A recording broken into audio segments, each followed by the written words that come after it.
3-4 दिन यता कर्णाली प्रदेशका विभिन्न ठाउँहरूमा चट्याङ, हावाहुरी र वर्षा तथा असिना पानीको निकै ठुलो प्रभाव छ।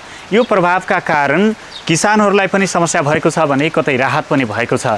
मौसमको यो प्रभाव र यो अवस्था आगामी दिनमा कस्तो रहला त हो, यही विषयमा हामीले मौसम पूर्वानुमान महाशाखाका मौसमविदसँग कुराकानी गरेका छौँ। विशेष गरी अहिले नेपालमा चाहिँ पश्चिम वायु, स्थानीय वायु साथै पूर्वी भाग नजिकको चाहिँ तल्लो वायुमा नरहेको न्यूनचापी क्षेत्रको प्रभाव पनि गरेको देखिन्छ।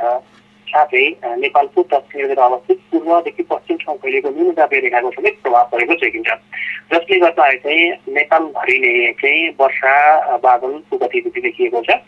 यति बेला तापक्रम पनि अलिकति घटेको जस्तो देखिन्छ। विशेष गरी सुर्खेत आसपासको कुरो गर्नु पर्दाखेरि चाहिँ हामी कुरो गर्दै गर्दाखेरि चाहिँ त्यहाँ चाहिँ हाउरी सहित भाँगे वर्षा भएको छ। यो वर्षा चाहिँ केही समय रोकिने देखिन्छ, तथापि यो वर्षा रोकिए पनि आज भोलिको कुरो गर्नु पर्दाखेरि चाहिँ बेलुका रातिको कुरो गर्नु पर्दाखेरि अलिकति वर्षाको सम्भावना कम देखिए तापनि हल्का सम्भावना नै देखिन्छ त्यतातिरको लागि। भने भोलिको लागि त्यतातिर पनि वर्षाको सम्भावना देखिन्छ। विशेष गरी भोलिको लागि चाहिँ सुदूरपश्चिम र कर्णाली प्रदेशको एक दुई स्थानमा चाहिँ मेघगर्जन चट्याङ सहित भारी वर्षाको पनि सम्भावना देखिन्छ। भोलि दिउँसोको हकमा चाहिँ भने रातिको हकमा चाहिँ त्यतातिर मध्यमसम्मको वर्षाको सम्भावना देखिन्छ।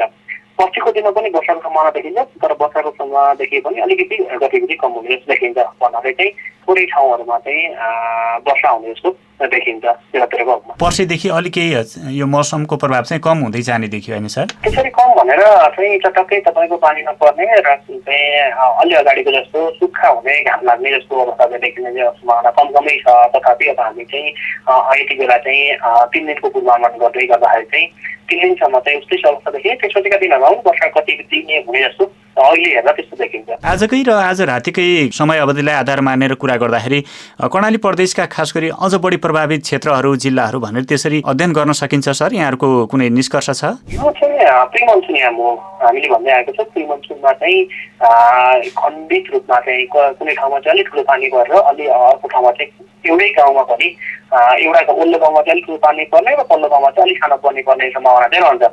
त्यसको हिसाबले चाहिँ यही ठाउँमा ठ्याक्कै ठुलो पानी पर्ला र यही ठाउँमा पानी कम पर्ला भन्ने त कन्डिसन चाहिँ त्यस्तो देखिँदैन। तर सावधानी चाहिँ अपनाउनु पर्यो होइन सर? मेघगर्जन, चट्याङ, हावाहुरी र असिना चाहिँ पानी पर्ने हुनाले अलिकति सावधानी अपनाउनु पर्ने देखिन्छ।